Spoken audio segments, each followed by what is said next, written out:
tous et bienvenue si vous nous rejoignez sur NCI. Très heureux de vous retrouver pour ce nouveau numéro de NCI 360, le magazine de la rédaction qui passe en revue l'actualité de la semaine. Semaine marquée par un rendez-vous institutionnel important. Vous le savez, l'adresse du président de la République qui a dressé l'état de la nation devant le Parlement ivoirien réuni en congrès. La santé de l'économie ivoirienne, les secteurs sécuritaires et sanitaires, les initiatives au profit des jeunes, notamment cette enveloppe de 361 milliards de francs CFA destinée aux jeunes pour l'année, soit 1 milliard par jour. Vous le savez, annonce très commentée dans l'opinion.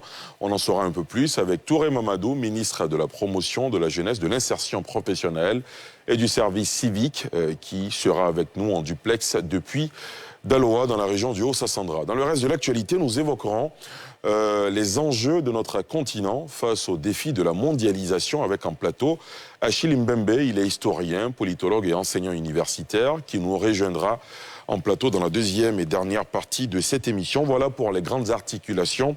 Avec moi en plateau, je reçois pour vous chez vous ce soir M. Touré Mamadou, comme je vous l'ai indiqué, qui est en duplex de Daloa, ministre de la Promotion de la Jeunesse, de l'Insertion professionnelle et du service civique.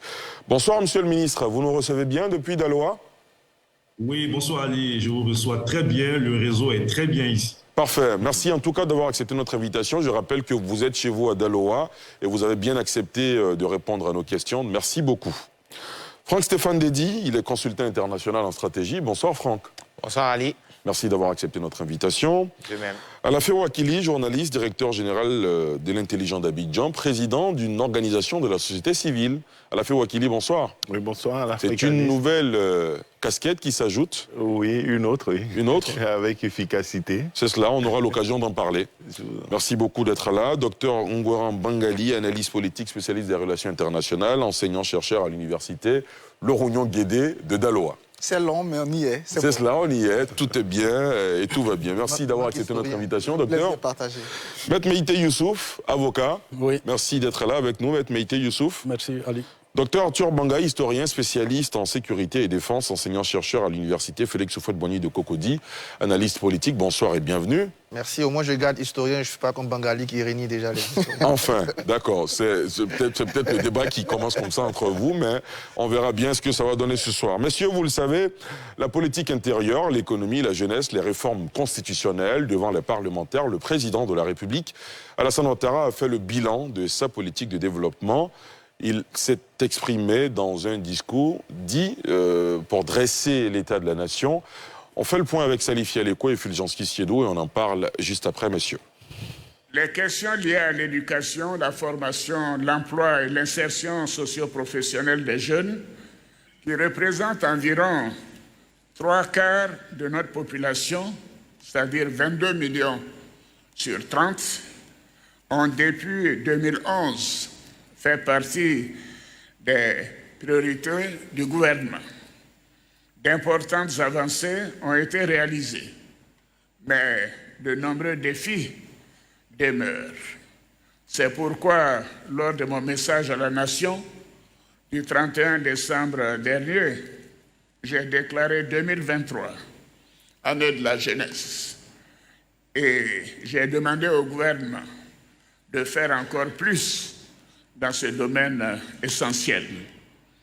Dans ce cadre, le gouvernement a adopté, en consultation avec les jeunes, et celui-là est très important, le programme jeunesse du gouvernement pour la période 2023-2025. Ce programme qui a déjà débuté et se décline autour des 3 axes stratégiques suivants. Premièrement, l'accélération de la formation, de l'insertion professionnelle et de la promotion de l'entrepreneuriat des jeunes. Deuxièmement, le renforcement de l'engagement citoyen et de l'éthique sociale de la jeunesse. Troisièmement, l'amélioration des conditions d'épanouissement et de bien-être des jeunes. En cette année 2023, des actions fortes sont programmées dans ces différents domaines pour un montant de 361 milliards de francs CFA en vue de tracer des sillons durables pour le succès du programme. J'avais indiqué au Premier ministre et au ministre Touré que mon objectif, c'est de faire en sorte que les jeunes sachent que chaque jour, cette année, 1 milliard de francs CFA leur sera consacré. C'est-à-dire 361 milliards pour l'année 2023. La mise en œuvre de cet ambitieux programme sur la période 2023-2025 est évaluée à plus de 1118 milliards de francs CFA. Et il permettra d'offrir des opportunités et de toucher près de 1,5 million de jeunes dans le cadre des programmes d'insertion professionnelle. C'est donc un véritable plan Marshall pour la jeunesse.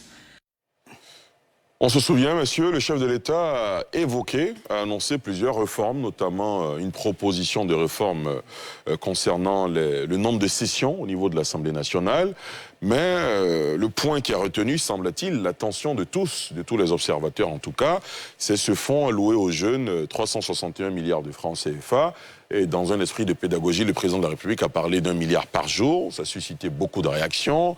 On en parle évidemment ce soir de façon générale de toutes les réformes annoncées, mais aussi et surtout de ce fonds dédié aux jeunes. Réaction de Dr Bangali Ngoran. Comment vous avez réagi à la batterie d'annonces faites par le président de la République qui dressait l'état de la nation? Je pense qu'il y a deux appréciations dans le fond et la forme qu'on peut faire de ce discours, auquel on commence à être habitué. La première appréciation, je dirais dans la forme, c'est qu'encore une fois, on constate que ce discours n'arrive pas à trouver dans le dispositif du patrimoine de la République une salle à la hauteur de sa dimension.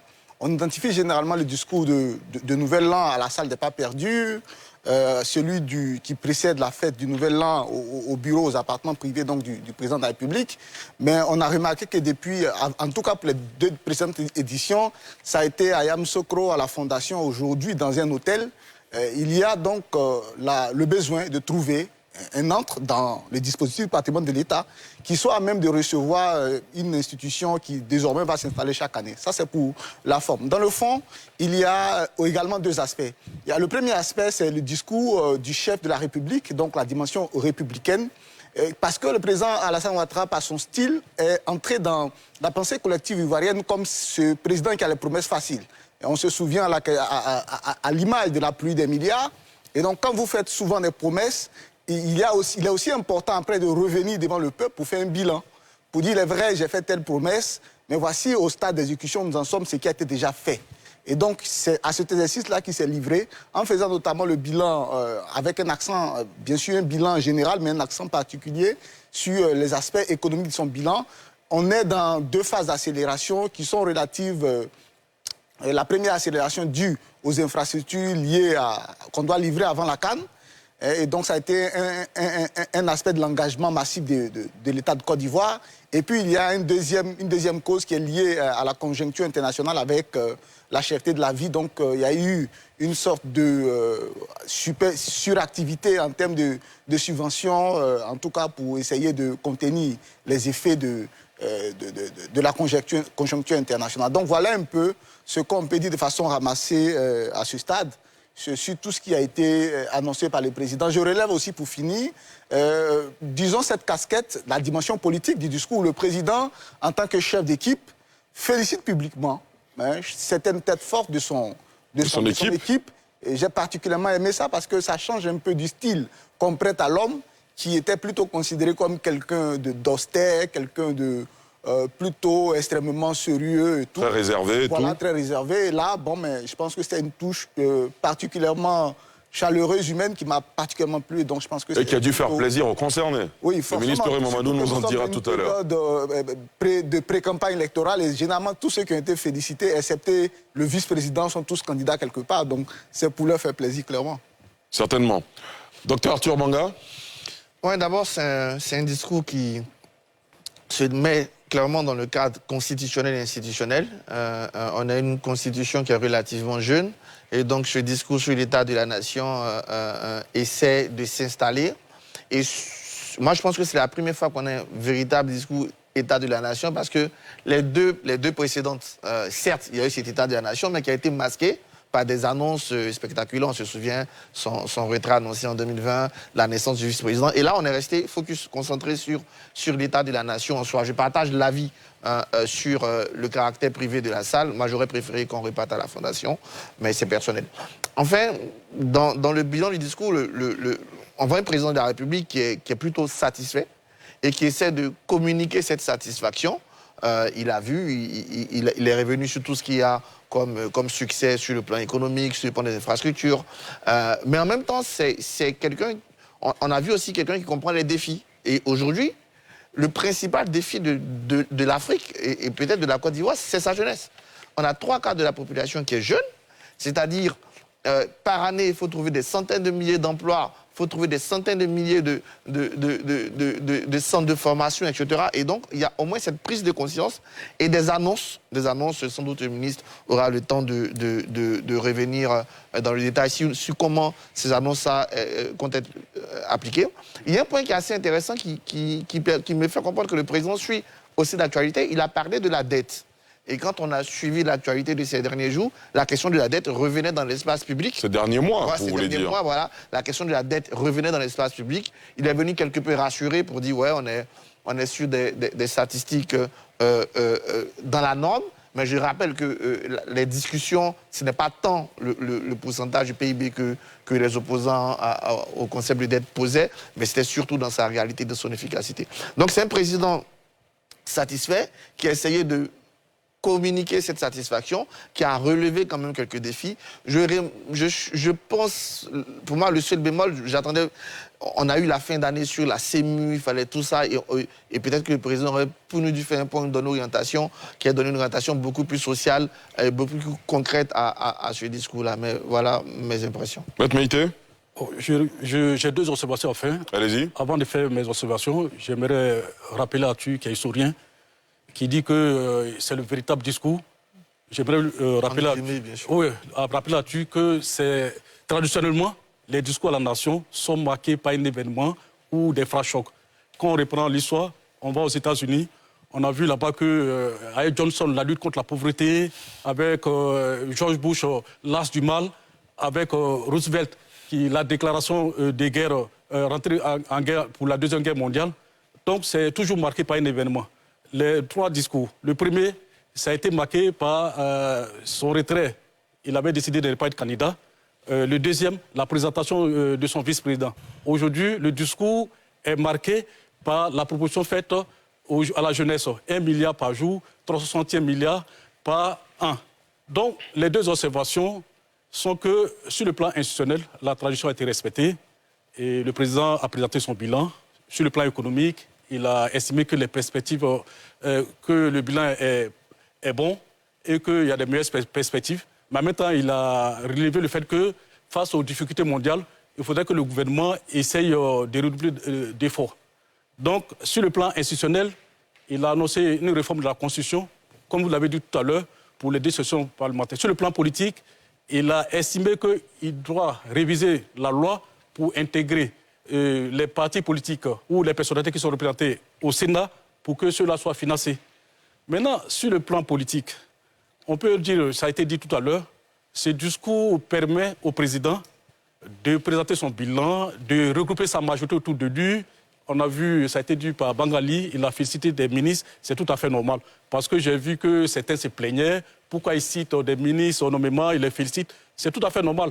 Il présente son bilan, il estime que ceux qui ont bien appliqué, qui ont bien travaillé, qu'il doit les féliciter.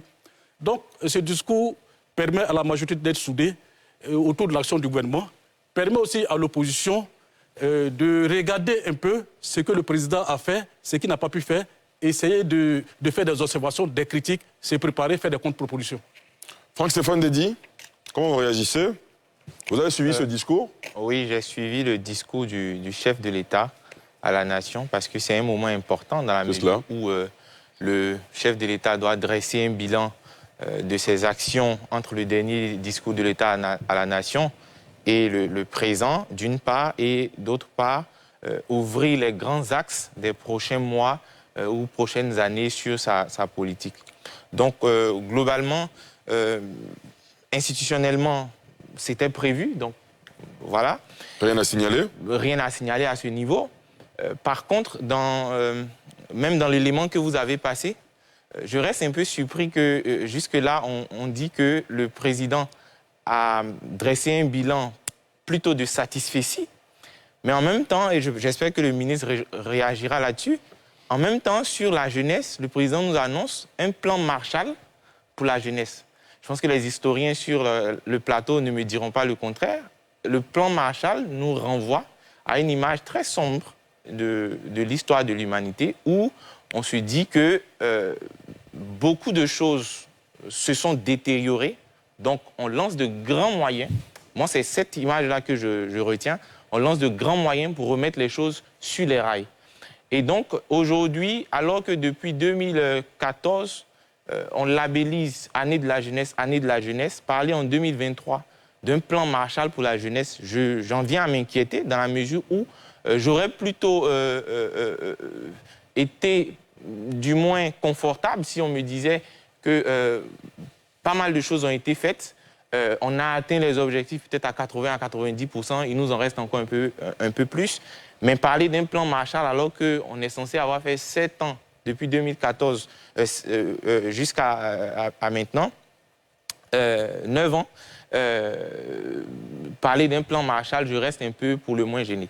Pour continuer, moi j'aurais souhaité des annonces fortes du président de la République. Maître Meïté, c'est bien ça, hein, est là. Aujourd'hui, dans le débat public, depuis 5 ans par exemple, il n'y a plus d'organisation du concours d'aptitude à la profession d'avocat, le CAPA. Et depuis 5 ans, ça ne se fait pas. Peut-être que le ministre Touré réagira là-dessus. Peut-être que c'était une occasion pour le président de trancher une bonne fois pour que ce problème-là soit réglé. Il y a la question des cités universitaires. Certaines sont construites, les étudiants n'y sont pas. Il y a la question de la santé. Aujourd'hui, au-dessus de Bouaké, vous n'avez pas de scanner médical dans tout le nord de la Côte d'Ivoire. Je pense que le président peut-être aurait eu à nous rassurer là-dessus. Sur l'éducation, il y a la question des indemnités d'examen qui ne sont pas payées depuis 1 à 2 ans. Ce genre d'éléments-là, pour moi, et il y a un secteur particulier qui risque de faire tache d'huile dans les mois à venir, c'est la grève qu'on a actuellement avec les ouvriers dans le secteur pétrolier.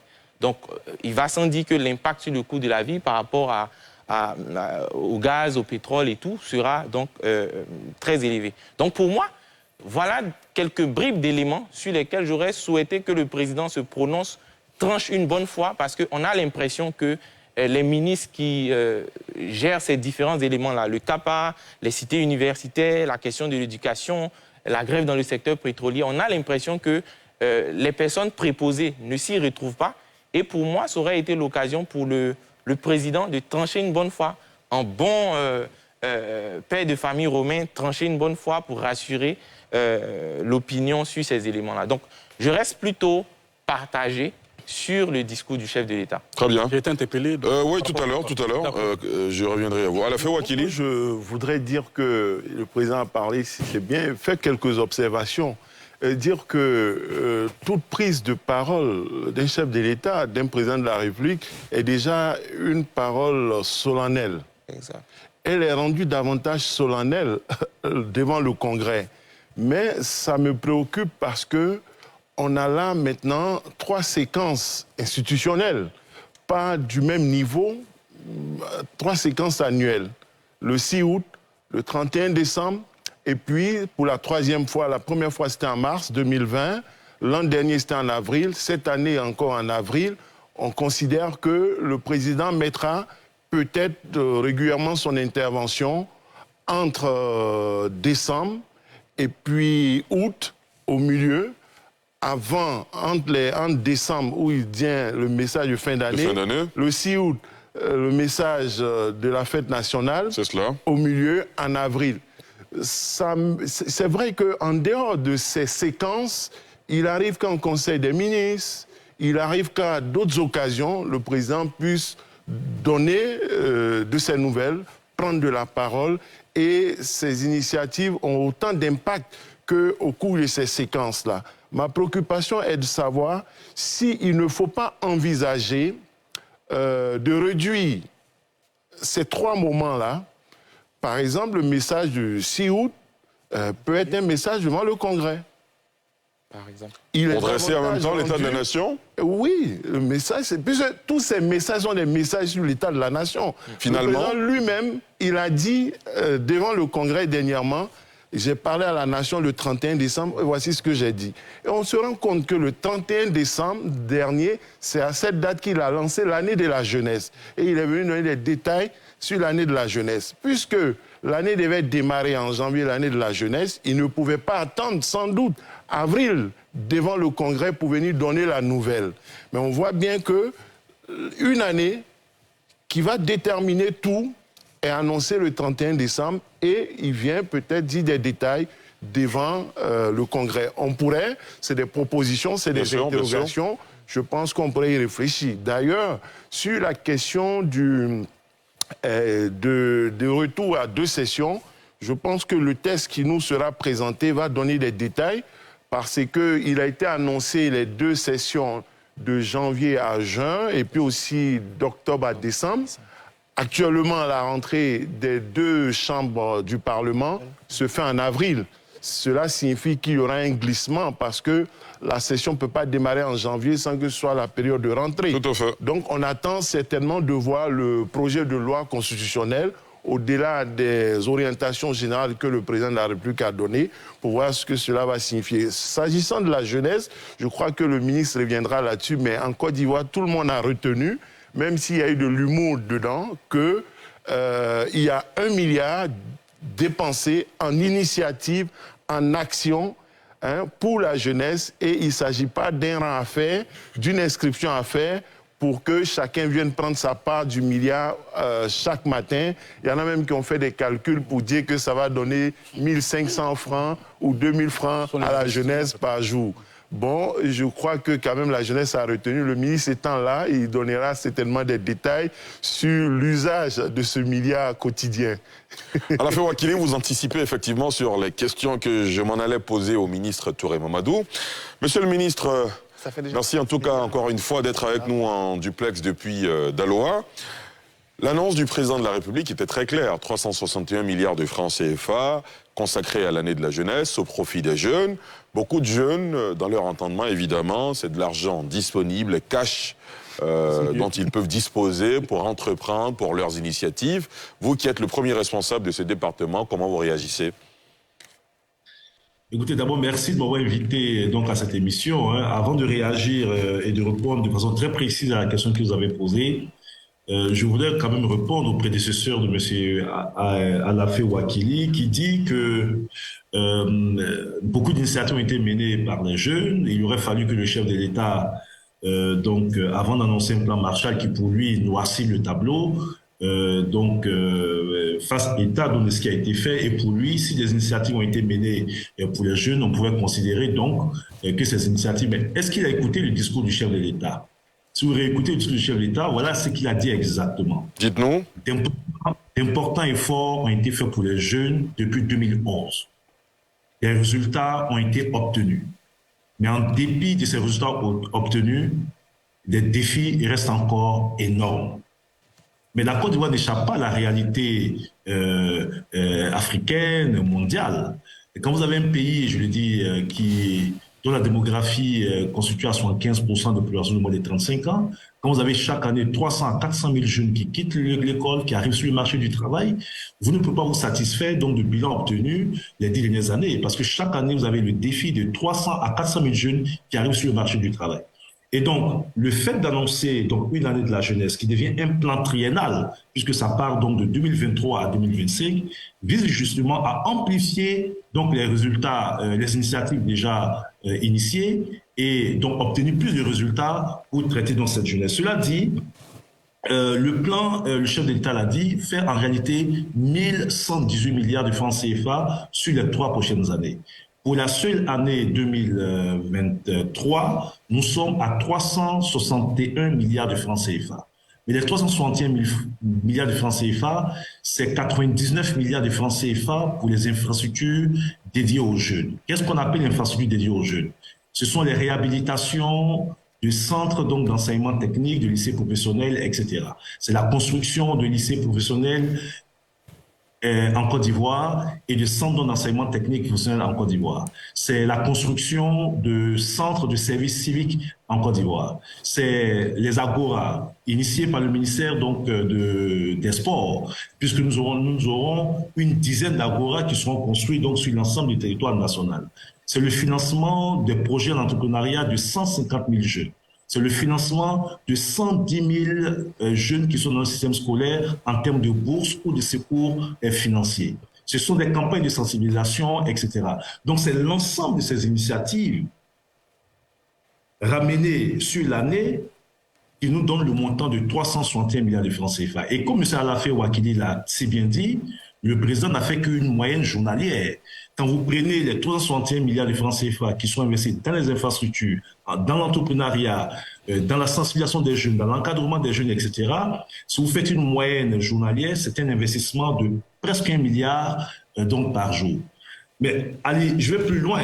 Allez-y. Je me suis amusé à prendre le budget de 7 ministères. On pourrait faire tous l'exercice. 7 ministères dédiés à la jeunesse. Je parle du ministère de l'Éducation nationale. Plus de 1200 milliards de budget cette année.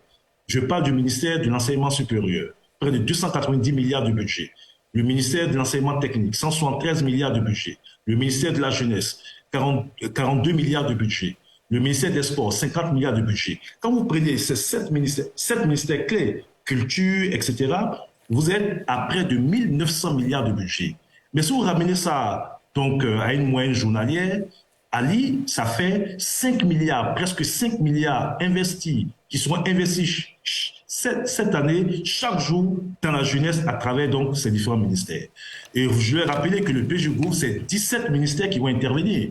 Ministère des Sports, ministère de l'économie numérique, ministère de l'Agriculture, ministère de l'Enseignement technique, ministère de la Jeunesse, ministère de la Culture, etc.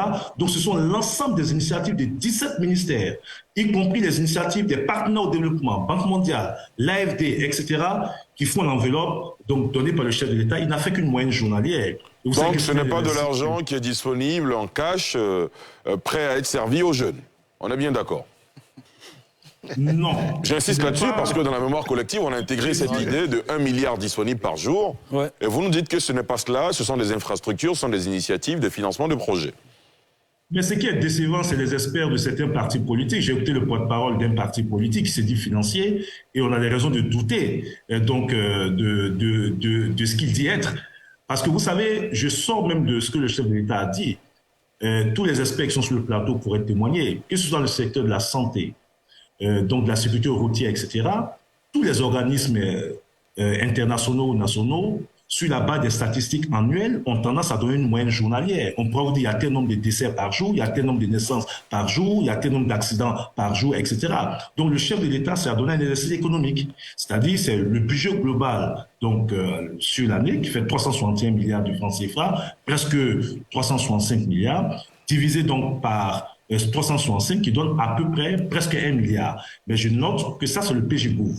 Mais si vous prenez tous les ministères, les 7 ministères clés qui interviennent sur les questions de jeunesse, vous allez aujourd'hui regarder les budgets de ces ministères, les dépenses qui sont effectuées cette année, vous montez à près de 5 milliards par jour. Très bien. Donc, je suis totalement d'accord avec ce qu'Alafé a dit. Ce sont des investissements qui vont se faire dans les infrastructures pour les jeunes, dans les programmes de formation pour les jeunes, et dans les programmes en entrepreneuriat pour les jeunes. D'ailleurs, Ali, je peux annoncer que dès mardi, le document qui détaille donc le PGGOV sera rendu public et chacun aura une idée très précise de l'ensemble des initiatives qui seront menées non seulement cette année, mais qui seront menées donc les 2 prochaines années. Très bien. Et dit aussi que, comme le chef de l'État a dit, nous avons déjà le bilan au bout donc des 4 premiers mois du PGGOV. Ce document sera public dès demain.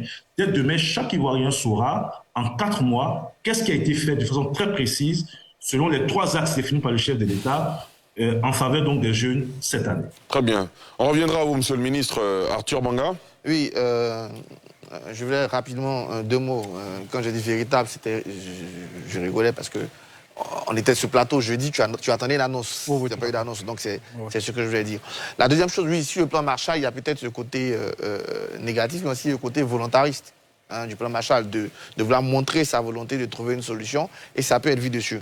En revanche, là où peut-être je vais temporiser un peu à la fait, je pense que les Ivoiriens savent, les Ivoiriens ont l'intelligence de comprendre qu'il ne s'agit pas de 1 milliard à aller chercher.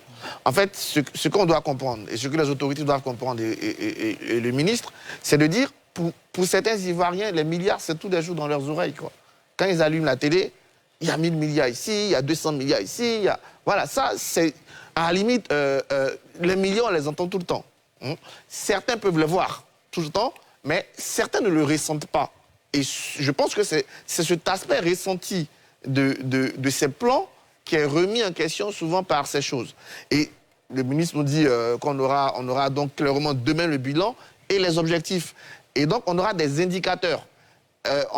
On pourra savoir donc les indicateurs clairs. Moi, j'aimerais savoir, est-ce que monsieur le ministre nous dit, par exemple, cette année, on aura tel nombre d'écoles, on aura tel nombre de lycées, on aura... Voilà, de façon plus concrète, c'est ce exercice pédagogique dont les Ivoiriens ont besoin, parce que les Ivoiriens, ils entendent ces milliards, ces milliards, ces milliards, et certains ont l'impression, justement, que ces milliards le passent par-dessus. Donc c'est cet exercice pédagogique, et d'ailleurs, heureusement qu'on aura ces données, mais si déjà ce soir, il peut prendre des engagements clairs devant les Ivoiriens, dans tel domaine, on aura tel nombre d'écoles, par exemple, les jeunes Ivoiriens ne seront plus renvoyés sans avoir de centre où ils seront reconstruits, des engagements clairs qui font que les Ivoiriens vont comprendre que ces milliards-là sont à leur service. C'est ça l'inquiétude. Je ne pense pas que tout le monde, je pense pas que quelqu'un s'attendait à aller prendre des milliards. Il y en a qui s'attendaient. En tout cas, ils sont nombreux à réagir en direct. Oui, monsieur le ministre, très rapidement, allez-y. Si je peux réagir, le chef de l'État n'a pas fait qu'annoncer des milliards. Il a annoncé aussi 1 500 000 jeunes qui seront pris en charge dans ce dispositif sur les 2 prochaines années. Pour la seule année 2023, c'est 700 000 jeunes qui seront pris en compte dans l'ensemble des dispositifs.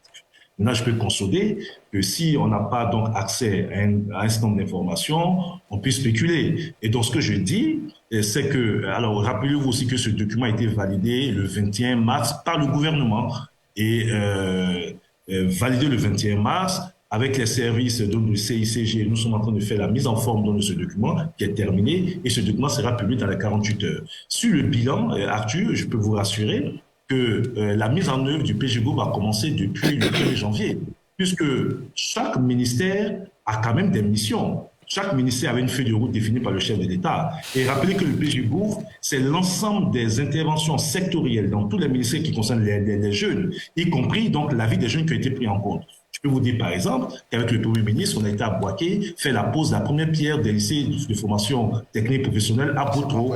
Je peux vous dire que nous-mêmes, au nom de notre ministère, on a lancé, il y a quelques semaines, le recrutement de 2600 jeunes en vue donc d'une formation à visée d'insertion. Le centre de service civique de Boaké a ouvert. Les 500 premiers jeunes qui doivent être dans ce centre de service civique sont à Boaké, sont en formation, ont été recrutés dès ce mois d'avril. Donc, le PGGO a déjà commencé. Nous donnerons demain le bilan de la mise en œuvre, donc au bout de 4 mois, donc, du programme social, du programme jeune du gouvernement 2023. Voilà ce que je vais dire. Alors, je suis d'accord avec vous, Mamadou Touré ne va pas tous les matins récupérer une valise donc d'1 milliard à distribuer aux jeunes. Il ne s'agit pas de distribuer de l'argent, et je suis d'accord avec vous, il s'agit d'investissement dans donc, des initiatives en entrepreneuriat, en formation, en infrastructure. Et vous verrez par exemple que le ministre Daon Colin a fait la pose de la première pierre du centre d'Agora de Dimokro, ça a été traité dans l'actualité, ça rentre dans le PGGO. On aura l'inauguration du centre d'Agora d'Abobo autour du 13, c'est le PGGO. Donc, les initiatives ont déjà commencé. Il faut juste peut-être lier ces initiatives à ce programme qui sera disponible donc, dans 48 heures. Il faut peut-être aussi, comme le laisser entendre à Arthur Banga, il faut plus de pédagogie, plus de communication, plus de visibilité sur l'ensemble de ces initiatives en faveur des jeunes. Je reviendrai à vous tout à l'heure, monsieur le ministre. Docteur Mangali, ensuite Franck Stéphane.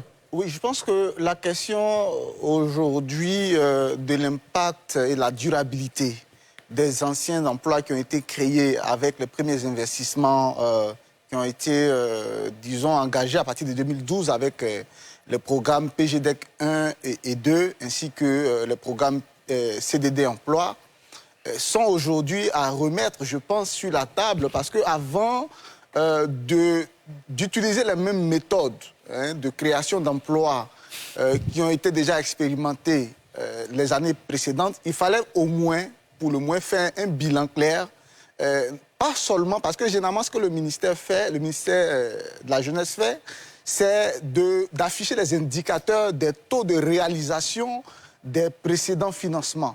Mais au-delà de cela, la question de fond, c'est quelle est la durabilité du type d'emploi qu'on crée avec les méthodes de financement de l'auto-emploi, de l'entrepreneuriat tel qu'on le connaît. On sait à travers les statistiques, par exemple... Monsieur, on les laisse terminer. On sait à travers les statistiques, même si ce n'est pas dans le cas de la Côte d'Ivoire, mais au moins on peut citer ça à titre indicatif, qu'en France, selon l'INSEE, 50% des PME, en tout cas des emplois créés sur le modèle d'auto-emploi, ne survivent pas après 5 ans, ne survivent pas les 5 premières années.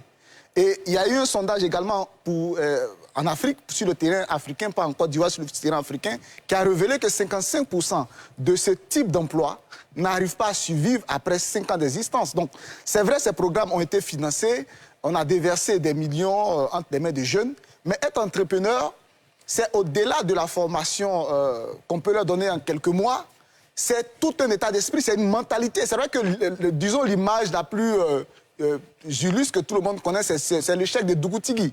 Dougou Tigui n'a pas réussi à mettre à profit les 6 millions qui lui avaient été prêtés dans le cadre de ces programmes-là pour créer un emploi durable, c'est-à-dire qui s'installe dans une durée qui excède 5 ans, 10 ans. Aujourd'hui, c'est la question de fond, je crois. Avant qu'on ne dédouble ces anciennes méthodes-là, il était important de faire l'étude de la durabilité du type d'emploi qu'on crée en choisissant de financer des jeunes qui n'ont pas l'expérience en matière d'entrepreneuriat et qui, du jour au lendemain, après donc des formations théoriques, on leur remet quelques millions, on les met sur le terrain. Vu l'environnement des affaires et tous ces facteurs-là, qui ne militent pas forcément en leur faveur, qu'est-ce qu'ils deviennent après? Donc, il est important que le ministère nous fasse une étude claire pour nous faire le bilan en termes de durabilité surtout, pas en termes de taux d'exécution des anciens financements, mais en termes de durabilité des emplois qui ont été créés. Est-ce que jusque-là, on a mis l'accent plutôt sur la quantité et non la qualité, ou c'est le contraire? Parce que sur la période 2012 jusqu'à aujourd'hui, nous sommes au moins à 11 ans d'exercice. On peut faire un bilan pour savoir les premiers emplois qui ont été créés. Est-ce que ces emplois-là ont survécu aux 5 premières années? Sinon, est-ce qu'il ne faut pas changer de façon de procéder? Par exemple, c'est une idée, une proposition parmi tant d'autres. En Côte d'Ivoire, il n'y a pas de banque de fonds, en tout cas pour appuyer spécifique pour le financement des PME, par exemple. Est-ce qu'on ne pouvait pas mettre en place un mécanisme comme ça et choisir, par exemple, au lieu de donner des millions à des gens qui n'ont aucune expérience en matière d'entrepreneuriat, au contraire de soutenir des jeunes qui sont déjà entrepreneurs, depuis 3 ans, 4 ans, qui ont fait leurs preuves et qui peuvent développer leur affaire pour embaucher ensuite d'autres jeunes. Donc, je pense qu'il y a d'autres voies de réflexion à explorer. Monsieur le ministre, vous allez réagir après cette intervention de Franck-Stéphane Dédi. Allez-y. Oui, je veux mettre l'emphase sur un certain nombre d'éléments. Allez-y. Sur lesquels le ministre n'a pas réagi. Moi, j'aurais souhaité qu'il nous il éclaire notre lanterne là-dessus. Pour la question du plan Marshall, bon, je ne vais pas polémiquer là-dessus. Je pense que ce sont des faits historiques. Peut-être que le ministre pourrait regarder à nouveau ce que c'est qu'un plan Marshall. Moi, je ne vais pas polémiquer là-dessus. Par contre, ce que je dis, c'est que j'ai donné des éléments spécifiques. Et dans la réponse du ministre, il a parlé de tout sauf ces éléments spécifiques-là. Depuis 5 ans, le CAPA n'est pas organisé. Qu'est-ce que le ministre peut nous dire aujourd'hui, ce soir, sur ce plateau-là? Qu'est-ce qu'il en est? Parce que j'ai regardé... On va le laisser répondre, hein, mais j'imagine qu'il nous dira que c'est pas son département. J'ai regardé son actualité dernièrement. Il y a un vice-président d'un parti qui dit qu'il est parti le voir par rapport à cette question-là. Donc peut-être que le ministre pourra nous éclairer là-dessus. Le deuxième élément qui concerne la jeunesse, les cités universitaires, j'aimerais que le ministre nous en donne un peu plus là-dessus. Qu'est-ce qui sera fait par rapport aux cités qui sont créées et où les étudiants n'y sont pas? J'ai parlé du fait que, parce que pour qu'on ait des jeunes qui se développent, qui ont un bon emploi, il faut qu'ils soient en bonne santé. Je dis qu'au-dessus de Bouaké, dans tout le nord de la Côte d'Ivoire, on n'a pas de scanner médical. Qu'est-ce que le ministre a dit à ses collègues de la santé par rapport à cela? J'ai parlé des indemnités d'examen des enseignants. Il y a à peu près 80% d'enseignants en Côte d'Ivoire qui ont moins de 35 ans. Qu'est-ce que le ministre dit par rapport à cela? J'ai parlé de la grève en gestation dans le secteur pétrolier. Aujourd'hui, ces personnes-là, qui sont en majorité à moins de 40 ans, ça concerne la jeunesse. Qu'est-ce que le ministre nous dit par rapport à cela? Il y a quelque temps sur votre plateau, je pense, ou une autre chaîne, le ministre, dans les actions qui avaient été faites, on nous a parlé d'un jeune qui a eu une enseigne de coiffure à qui on a donné 700 millions de francs CFA. Le ministre avait dit qu'il y aurait des actions par rapport à ça. Dr Bangali a parlé du cas de Goutigi. Moi, je veux renchérir avec ce cas-là de classer 700 millions. Aujourd'hui, où est-ce qu'on en est? Et quels sont les mécanismes qui sont mis en place pour ne plus qu'on tombe dans ce genre de traquenard-là? Parce qu'on a l'impression qu'aujourd'hui, certaines personnes en Côte d'Ivoire se disent les fonds qui sont mis à disposition par le gouvernement, on prend, on en fait ce qu'on veut, rien ne nous arrivera. Et ce genre de cas-là conforte ces personnes-là dans ces positions-là. Donc voilà 7 points que j'ai évoqués. J'espère que le ministre, au-delà de la polémique sur le plan Marshall, ce genre de choses, est-ce qu'on a suivi ou non le discours? Moi, je peux le rassurer. J'ai suivi très bien le discours, mais spécifiquement sur ces points-là qui concernent la jeunesse, que le ministre nous donne de façon très concrète ce qui sera fait par rapport à ces différents points. Très bien. Toi, Mamadou, réaction? Bon, alors dire que d'abord, sur le premier intervenant, je souhaite, et ça c'est un peu symptomatique de tous les débats que nous avons, il est quand même important souvent de se rapprocher des décideurs publics pour prendre des informations avant donc de se lancer donc, dans des analyses, etc. Il dit de façon très concrète que depuis 2012, des politiques d'emploi ont été mises en œuvre par le gouvernement, avec l'appui donc de la France à travers le CDD, avec l'appui donc de la Banque mondiale à travers donc le PGDEC. Et il dit de façon préemptoire qu'il n'y a pas eu d'évaluation de l'impact donc de ces programmes. Je vous invite à vous rapprocher dès mardi de la Banque mondiale et de l'AFD. Écoutez-moi très bien, parce qu'il y a eu de la communication officielle. Les rapports d'évaluation de la Banque mondiale et donc de l'Agence française de développement, si la mise en œuvre de l'insertion des jeunes dans le cadre du CDD du PGDEC fait ressortir que 70% des jeunes qui ont été mis dans les programmes d'insertion, c'est 70% des jeunes qui ont eu un emploi durable en termes d'impact. Je ne parle pas seulement en termes de quantité, je ne parle pas seulement en termes de qualité, même si pour nous, il est important donc d'allier quantité et qualité.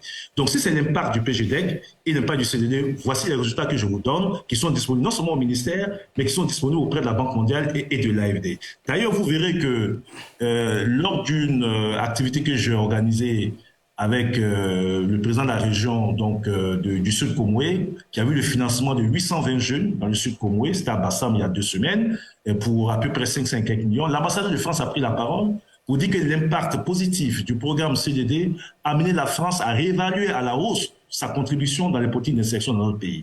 On passe de 8 milliards de francs CFA à 53 milliards de francs CFA dans le cadre du CDD. Mais pour aller sur le CDD 3, pardon, qui fait 53 milliards, c'est pas une évaluation de l'impact du CDD. Et quand vous prenez le PGDEC, on passe de 25 milliards de francs CFA, c'est-à-dire 50 millions d'euros, à peu près 86 milliards de francs CFA, qui fait autour de 150 millions donc, de dollars. Donc, pour vous dire que ces politiques que vous avez citées sont des politiques qui ont permis de mettre en insertion des centaines de milliers de jeunes. Ces politiques ont été évaluées non seulement par le gouvernement, mais par les partenaires au développement. Les résultats de ces études sont disponibles et jamais ces partenaires n'auraient investi encore dans ces programmes si nous n'avions pas fait preuve d'efficacité au niveau donc, du gouvernement ivoirien. Ensuite, sur le deuxième intervenant, alors, je constate qu'il a été un peu le fait de commenter le plan, enfin, le fait qu'il a évoqué le plan Marshall et que je dise que ce plan Marshall ne remet pas en cause le bilan et que de préciser que le chef de l'État a bien précisé qu'en dépit des résultats obtenus, il y a encore des défis énormes. Je ne cherche pas à polémiquer, mais toutes les questions que vous me posez, monsieur, je ne suis pas ministre de tout. Je ne suis pas ministre du pétrole, je ne suis pas ministre de la Santé. Ce que vous avez dit et ce sur quoi je ne suis pas d'accord. Alors, je vous ramène à ce que vous-même vous avez dit, ne pas que vous soyez en contradiction avec vous-même. Vous dites que le chef de l'État aurait dû parler donc du CAPA. Oui, chacun aurait voulu que le chef de l'État parle de tel ou tel sujet. Le chef de l'État a fait un discours, il a estimé qu'il y avait des sujets importants et il a choisi ces sujets importants sur lesquels il s'est prononcé. Maintenant, vous attendez des points précis. Vous n'avez pas eu de réponse par rapport à ces points précis, mais vous pouvez vous rapprocher du ministère donc, de la Justice pour avoir donc, des éléments donc, sur ces points. Pour le discours donc, qui a été abordé par le chef de l'État, il n'a pas embrassé toutes les questions ou tous les problèmes qui touchent tous les Ivoiriens. Il a touché les problèmes les plus essentiels pour lesquels il a apporté donc des réponses. Maintenant, sur les questions précises que vous posez, Et ça ramène donc au dispositif donc, de notre ministère. L'affaire Dourtiri. Écoutez, Dourtiri n'a jamais eu, contrairement à ce que vous dites, l'argent n'a jamais été remis à Dourtiri, comme vous le dites. Il y a eu un financement qui a été mis en place. Une ferme a été construite pour Dourtiri. La valeur donc de cette ferme, en gros, se tourne autour donc de 24 millions de francs CFA. Dourtiri n'a jamais touché les 24 millions de francs CFA. Mais je vous dis que cette ferme existe. Et cette ferme devient aujourd'hui une ferme école et elle va accueillir 60 jeunes par an qui seront formés. Donc, en termes d'investissement, que Dourtiri ait échoué, c'est Dourtiri, mais je peux vous dire, monsieur, que ces 2 dernières années, c'est 60 000 Dourtiri qui ont été financés sur l'ensemble du territoire national. Vous parlez de l'affaire Classé, ça me permet de donner de l'information sur l'actualité de Classé. Classé, c'est un financement qui a été mis en place pour un jeune qui est venu présenter un projet avec une entreprise qui devait installer 500 jeunes sur l'ensemble du territoire national, avec des salons de coiffure, 100 salons de coiffure pour 5 jeunes par an. Il a eu le financement, il n'a pas voulu rembourser, et nous pensons même qu'il y a eu une fraude donc, de sa part. Ma responsabilité en tant que ministre de la Promotion de la Jeunesse, lorsque j'ai été saisi donc, de cette question, c'est d'abord de limiter tous les financements à 50 millions de francs CFA. Ma responsabilité en tant que ministre de la Jeunesse, c'est de poursuivre ce jeune.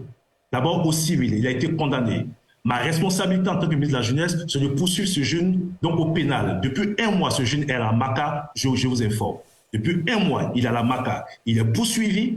Il a été condamné au civil pour rembourser la totalité des ressources qui lui ont été mises à disposition. Mais comme nous estimons qu'au-delà donc des poursuites civiles, il y a eu quand même un peu de malhonnêteté de la part de ce jeune, il y a eu une poursuite donc pénale et ce jeune est poursuivi.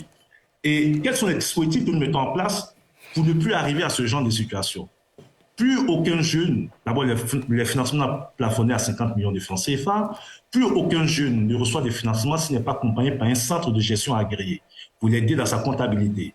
Tous ces jeunes qui reçoivent des financements en deçà de 1 million de francs CFA, nous mettons en place un mécanisme avec Côte d'Ivoire PME pour aider ces jeunes donc à se formaliser.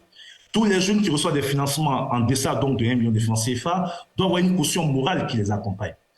Tous ces jeunes qui reçoivent des financements au-delà de 5 millions de francs CFA doivent avoir un apport personnel de 10%, montrant ainsi donc leur volonté donc tout leur engagement donc, par rapport à ce projet. Donc, et je peux vous dire que le jeudi prochain, le 4, et c'est par là que je termine, le jeudi prochain, dans le cadre du PGGO, c'est 16 000 jeunes qui vont, un programme qui sera lancé pour 16 000 jeunes sur l'ensemble du territoire national, qui vont recevoir donc des financements avec toutes les mesures qui ont été prises depuis 3 ans pour encadrer donc ces financements. Oui, vous regardez les cas d'échec, vous regardez le cas de Dourtiri, qui est un cas d'échec clairement, mais je vous invite aussi à regarder ces 60 000 jeunes, et je serai heureux de vous recevoir au ministère pour qu'ensemble, on visite donc ces jeunes qui ont eu 500 000 francs, qui ont eu 1 million, qui ont eu 20 millions, et qui ont des activités qui marchent. Et je vous laisse cette invitation. Dès mercredi, je suis prêt à vous recevoir donc pour aller en profondeur sur toutes ces questions et pourquoi pas avoir aussi vos propositions s'il y a des points d'amélioration. Vous avez dit qu'il y a un vice-président d'un parti politique qui dit être venu à mon bureau pour parler du problème de CAPA. Je ne sais pas de qui vous parlez, mais je vous dis que c'est faux. Je n'ai reçu aucun vice-président d'aucun parti politique qui est venu à mon bureau pour me parler donc de CAPA. Et même si un vice-président d'un parti politique venait à mon bureau pour parler de la situation donc de CAPA qui concerne des jeunes, je l'aurais écouté avec volonté. Je l'aurais écouté avec beaucoup de plaisir, je l'aurais écouté parce qu'il s'agit de jeunes. Mais je l'aurais orienté vers le ministère en charge de la question, qui est le ministère donc, de la Justice. Très bien. Touré Mamadou, merci beaucoup pour ces éléments de réponse. Concernant justement le ministère de la Justice, Maître Meïté, réaction avant la courte pause que je vais vous proposer. En fait, c'est un problème très délicat qui ne relève pas de la compétence même du président de la République, du ministère de la Justice. C'est l'ordre des avocats qui doit organiser ce concours. Mais malheureusement, depuis 5 ans, ce n'est pas organisé. On n'en connaît pas les raisons. Nous avons des jeunes que nous avons formés qui rêvaient d'être avocats, qui sont sur le carreau. Certains même sont obligés de partir à l'extérieur, à l'étranger, se former. Lorsqu'ils reviennent, c'est un parcours de combattant pour s'inscrire. Même certains mecs qui exercent déjà... au barreau? Au barreau ici. Même certains mecs qui exercent déjà, qui se sont mis à nos missions, ils sont venus. Ils ont déposé les dossiers, ça fait plus d'1 an, et on les tourne en rond. Jusque-là, ça n'a pas été organisé. Donc, le président de ce parti-là, ou le porte-parole de ce parti-là, je pense qu'il devait aller voir l'ordre des avocats de Côte d'Ivoire pour leur poser la question de savoir qu'est-ce qui ne marche pas, pourquoi le CAPA n'est pas organisé. Certains même parlent de génocide intellectuel. Il y a eu des pétitions même en ligne, des milliers de personnes ont signé. Vraiment, c'est une difficulté majeure aujourd'hui qui fait que il n'y a pas assez d'avocats en Côte d'Ivoire. 600 avocats pour 27 millions d'habitants, c'est assez peu. La Côte d'Ivoire n'est pas couverte totalement. Vous allez dans des tribunaux comme à Korogo ou à Mans, des audiences sont faites, pas d'avocats, des gens sont jugés sans avocats, parce qu'il y a un déficit d'avocats. Tout le monde est concentré à Abidjan, il n'y a que 2 à Bouaké et 1 à l'ouest. C'est un problème. Il va falloir qu'on essaye de trouver une solution. Absolument. Et nous, dès le début de la semaine, après le férié qui vous attend, qui nous attend demain... Je vais prendre des risques en parlant de ça. J'imagine. Parce que moi-même, j'ai déposé mes dossiers. Voilà, je suis en omission. Et ça fait que je suis bloqué. Peut-être qu'il peut je peux être blacklisté, je l'ai enseigné. Non, pas du tout. Non, pas du tout. Je prends des risques en parlant de ça. Il n'y a rien de personnel. Vous évoquez une situation qui touche des milliers de jeunes Ivoiriens. Je pense que Maître Meïté choisit bien le terme blacklisté en connaissance de cause. Parce que de ce qu'on entend, encore une fois, on n'a pas la science infuse pour savoir est-ce que c'est vrai ou pas, mais de ce qu'on entend, ceux qui en parlent seraient blacklistés. Ce que je dis au ministre aujourd'hui, ce n'est pas que le ministre est le super ministre de tous les secteurs d'activité. Ce que je dis, monsieur le ministre a parlé de cohérence dans les propos. Tout à l'heure, monsieur le ministre disait, quand le ministre des Sports fait des agoras, automatiquement on le rajoute comme actif au niveau du PJ-Gouv. De même, ce que je demande au ministre, s'il me le permet, c'est que pour les sujets qui concernent la jeunesse, bien qu'il ne soit pas directement sous sa coupole, en tant que ministre de la Jeunesse défendant les intérêts des jeunes auprès du président de la République et des autres ministres, il peut avoir une vue transversale de ces éléments-là, ne serait-ce qu'en faisant des plaidoyers. Et donc, pour moi, pour un problème qui dure depuis 5 ans, je me dis que le ministre s'en est saisi d'une façon ou d'une autre, a pu plaider auprès de ses autres collègues ou même auprès du président de la République, parce que concernant particulièrement le CAPA, ce que Maître Meïté dit, pour moi, ça m'effraie. Concernant le CAPA, il rappelle que c'est une fonction libérale. J'arrive, je termine.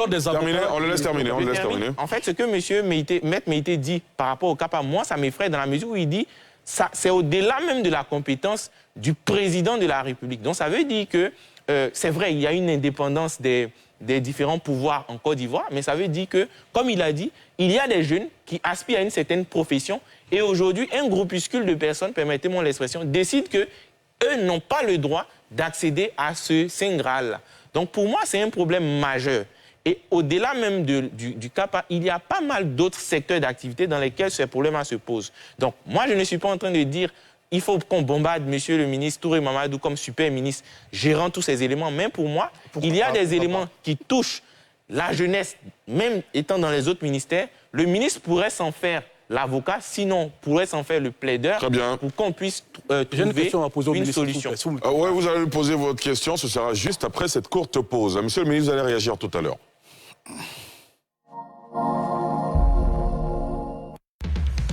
Le port d'Abidjan est le poumon de l'économie ivoirienne. Depuis 2012, il est en travaux pour agrandir le canal de Vridi, moderniser le terminal à pêche, construire un terminal roulier, un second terminal à conteneurs, un terminal céréalier et réaliser 40 hectares supplémentaires de terrains industriels. Conforme aux standards internationaux, il est certifié aux normes qualité ISO 9001, environnemental ISO 14001 et de sûreté SPS. Le port d'Abidjan est le leader de l'Afrique de l'Ouest. Port autonome d'Abidjan, une référence internationale. Depuis 1962, la SODEMI, Société pour le développement minier de Côte d'Ivoire, a développé une solide expertise en matière de recherche et ingénierie minière. Ses missions, exécuter les programmes de recherche géologique et minérale, participer à la mise en valeur des découvertes et à l'exploitation des gisements. Pour plus d'infos, www.sodemi.ci. Email, info@sodemi.ci. Téléphone, 27 22 22 01 00. 27 22 22 01 24. SODEMI, 60 ans d'engagement au service du développement minier de la Côte d'Ivoire. Avec le nouveau décodeur connecté, plongez dans une interface personnalisée. Faites votre choix parmi plus de 25 000 programmes en replay et des centaines de chaînes en live. Revenez jusqu'à 8 heures en arrière avec le contrôle du direct. En cas d'intempérie, gardez le signal. Vivez l'expérience 100% connectée. Ouvrez les yeux sur le futur. Pour plus d'infos, rendez-vous en boutique ou appelez le 1313.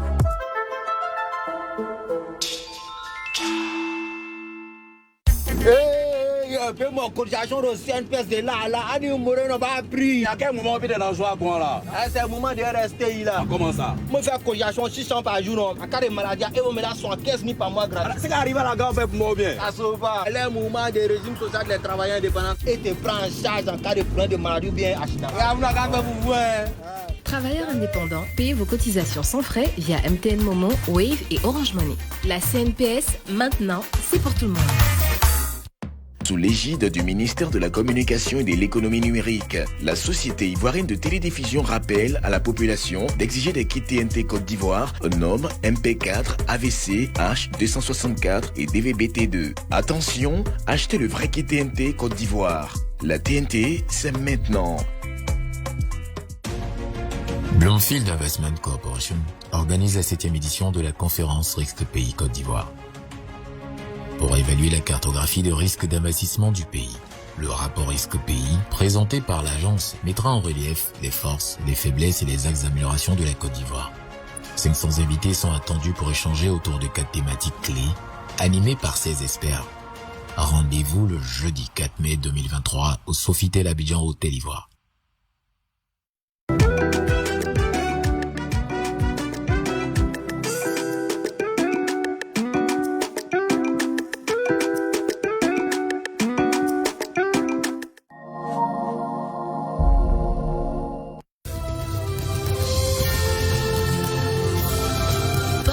d'Abidjan, une référence internationale. La Sodemi, la porte d'entrée du secteur minier ivoirien. Retour sur le plateau de NCI 360 dans la première partie de cette émission et jusque-là maintenant, nous évoquons évidemment ce fonds annoncé par le président de la République au profit des initiatives en faveur des jeunes. Et avec nous, le ministre de la Jeunesse, le ministre Touré Mamadou en duplex de Daloa, avec nos consultants Alafé Ouakili, Maître Meïté Youssouf, Dr Arthur Banga, Franck-Stéphane Dédi et Dr Bangali Ngouran. Maître Meïté Youssouf, avant la pause, vous vouliez poser une question au ministre Touré Mamadou. Deux questions au ministre. On entend parler de milliards, de 361 milliards, 1 milliard par jour. On a parlé même de 3 000 et quelques milliards. Mais la question que je pose, comment se fait le financement? Parce qu'on a eu Mamadou Koulibaly, par exemple, qui dit que ça sera forcément l'endettement, le déficit sera creusé, ou alors ça sera le matraquage fiscal qui va ressurgir sur le panier de la ménagère, sur la cherté de la vie. Donc, comment se fera le financement? Parce que le président n'a pas trop détaillé le financement. Comme vous êtes chargé de faire le service après-vente, donc je souhaiterais que vous nous clarifiez sur ça. Ma deuxième question est que, bon, concernant ces projets-là, comment les dossiers sont montés et qu'est-ce qu'il faut faire pour être financé? Parce que si j'ai un jeune qui est à Mans ou à Biakouma, qui a des projets et qui veut que ces milliards-là soient concernés par son projet, comment il doit s'y prendre pour être financé? Voici mes deux questions. Allez-y, monsieur le ministre. Après. Alors déjà, vous dites tout de suite que les financements des projets, c'est vraiment un aspect du PG Group. Le chef de l'État a donné le premier axe, c'est formation, entrepreneuriat et financement. Donc le financement, c'est un aspect. Alors sur le volet financement, c'est autour donc de 150 000 jeunes pour à peu près 68 milliards de francs CFA qui seront financés donc durant cette année. Ces financements proviennent essentiellement de mon ministère, proviennent du ministère donc du commerce, puisque vous avez avec le GUD qui se met en place, les fonds de garantie, et du ministère de l'Agriculture qui fait beaucoup de financement pour les projets des jeunes. En ce qui concerne mon département ministériel, on a ouvert des guichets emploi dans 201 communes de Côte d'Ivoire. Aujourd'hui, nous sommes en train de travailler pour mettre donc dans la boucle les sous-préfectures, parce que l'un des défis aussi, c'est de pouvoir traiter les jeunes qui sont en milieu rural. Et si vous avez suivi un peu l'actualité ces dernières semaines, vous verrez que fin mars, nous avons signé une convention avec les régions sur la base des financements obtenus par la Banque mondiale. 31 milliards de francs CFA obtenus de la Banque mondiale qui sera délégué, donc qui sera envoyé aux régions dans le cadre de la maîtrise du délégué délégué. Et les régions sont en charge de mettre en place ce qu'on appelle l'entrepreneuriat en milieu rural. Donc les dossiers sont reçus au sein des régions qui couvrent toutes les sous-préfectures. Le jeune donc postule. Et quand le dossier du jeune est validé, le jeune subit une formation puisque ces régions sous-traitent donc avec des cabinets privés donc de formation et ces cabinets sont chargés donc d'accompagner ces jeunes. Ça, c'est vraiment sur l'aspect du financement. Alors, comment est-ce qu'on obtient les 361 milliards de francs CFA? Rappelez-vous qu'en fin d'année, il y a deux indicateurs importants. Il y a eu le budget donc, de l'ensemble des membres du gouvernement qui a été validé. Et le Premier ministre a donné la feuille de route à chaque ministère sectoriel. Dès l'annonce du chef de l'État, le premier exercice a consisté à regarder dans la feuille de route de chaque ministère sectoriel, sur la base des budgets déjà disponibles, quelles sont les initiatives en faveur des jeunes. L'autre exercice a consisté à aller consulter les jeunes. Pour voir si au-delà de ce que le gouvernement prévoit, par exemple pour cette année 2023, les jeunes ont eux-mêmes des propositions donc, qui sont des positions pertinentes qui doivent être prises en compte. Donc nous avons une approche très réaliste. Pour l'année 2023, par exemple, nous sommes allés sur la base donc, des budgets déjà disponibles au niveau de chaque ministère sectoriel. En plus donc, des concours des partenaires au développement, je vous ai dit tout à l'heure que la contribution, par exemple, de la Banque mondiale aux initiatives des jeunes sur le PGBOU, ça sera de 86 milliards de francs CFA. Je vous ai dit, par exemple, que le concours de l'Agence française de développement aux initiatives jeunes dans le cadre du PGBOU, c'est 53 milliards de francs CFA. La contribution de la BAD, c'est 45 milliards de francs CFA. Donc, en plus des ressources déjà budgétisées au sein de nos ministères, nous avons les concours extérieurs, donc soit dans le cadre donc, de dons, comme c'est l'instrument du CDD. Vous savez que le CDD, c'est des dettes remboursées qui reviennent pour être investies donc, dans certains projets ou dans le cadre donc d'appui apporté donc par la Banque mondiale. Donc, ce sont ces ressources-là qui permettent donc d'avoir donc le budget de 361 milliards de francs CFA.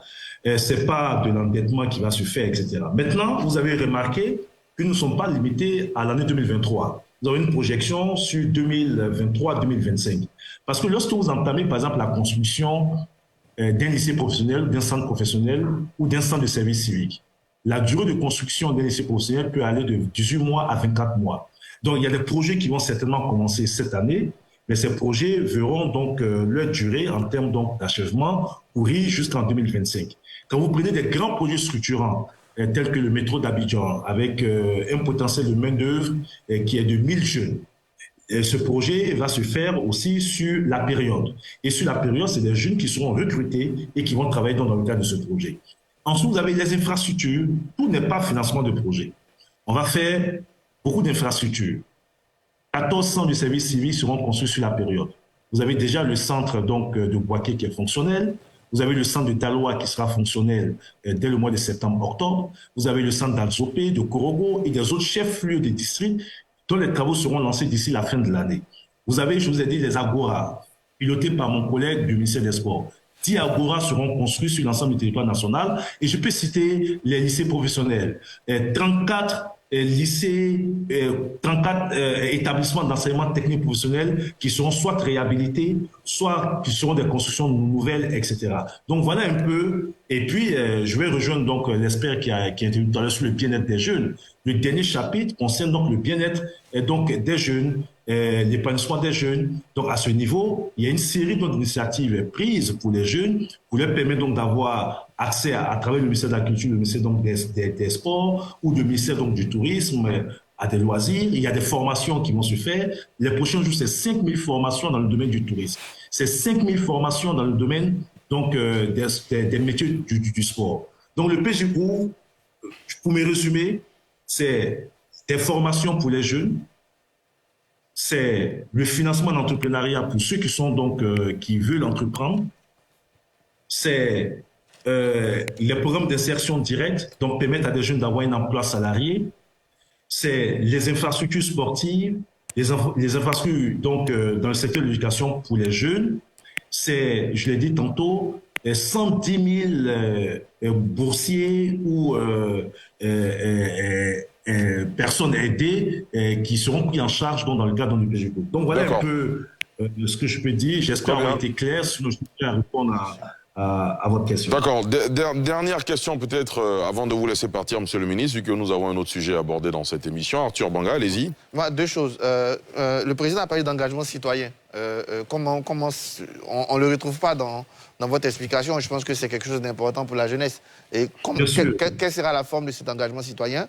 Deuxième chose pour moi, on veut avoir des indicateurs précis, Monsieur le Ministre. Est-ce que dans le document que vous allez publier dans 48 heures, c'est lui, on peut se dire, en fin d'année, on aura ça de façon concrète, de façon à ce que le 2 janvier, je parte chez vous et le sortie pour que vous me rendiez compte de ce qui a été fait ou pas cette année. Arthur, je vais vous rassurer. Vous savez, le PGGO, je vous ai dit, c'est 1118 milliards sur 3 ans, avec pour objectif 1 500 000 jeunes. Mais pour cette année 2023, premier indicateur, c'est 700 000 jeunes qui doivent être traités au 31 décembre pour 361 milliards de francs CFA. Et vous verrez dans le document que par axe, nous avons les objectifs à atteindre par axe. C'est-à-dire le nombre de jeunes à mettre en stage, le nombre de jeunes à former, le nombre de jeunes à financer, le nombre d'agora construits, le nombre donc de centres de services civiques à construire. Je vous ai dit par exemple qu'on doit construire le centre de services civiques de Daloa d'ici le mois d'octobre. Donc vous avez la possibilité, le 1er novembre, de regarder est-ce qu'effectivement le centre de services civiques de Daloa a été construit ou pas. Donc ce n'est pas du bavardage, ce sont des mesures concrètes. On a parlé aussi du relèvement de l'âge pour les concours. Vous avez vu, par exemple, que la ministre Anne Lotto, il y a quelques jours, a pris des décisions pour élever donc l'âge, et c'était la demande des jeunes. Ça, ce n'était pas prévu au niveau de l'action du gouvernement, mais c'était une demande des jeunes. Donc, je voulais vraiment vous rassurer sur ça. Est-ce que vous pouvez me rappeler votre première question? La question de l'engagement citoyen, qui est quelque chose qu'on partage. Sur l'engagement citoyen, c'est l'axe 2. Sur l'engagement citoyen, de façon très concrète, nous avions projeté le recrutement, par exemple, de 10 000 jeunes volontaires pour la CAN. Et nous allons, à la demande du Premier ministre, passer à 30 000 jeunes. Donc, autre indicateur.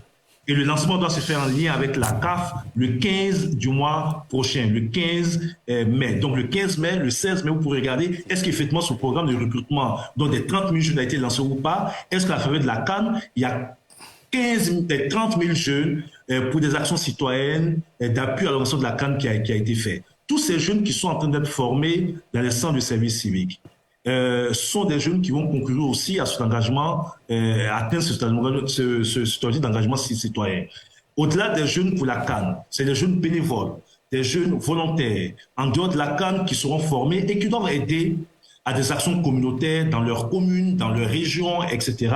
Donc vous verrez dans le document le nombre précis de jeunes qui doivent être mobilisés cette année et ceux qui doivent être mobilisés donc l'année prochaine. Donc pour me résumer, justement pour ne pas avoir un programme bateau avec des objectifs sur 3 ans, etc., et pour vous permettre vous-même et tous les citoyens donc de mesurer l'efficacité de l'action gouvernementale, nous avons certes un programme sur 3 ans, mais pour respecter l'esprit donc du chef de l'État qui veut que cette année soit l'année dédiée à la jeunesse, nous avons comme indicateur près de 700 000 jeunes qui seront pris en charge cette année au 31 décembre pour 361 milliards de francs CFA, y compris donc 99 milliards pour dans les investissements en infrastructures. Et ces infrastructures, c'est au niveau de l'enseignement technique, du ministère des Sports, du ministère donc de la Jeunesse, etc.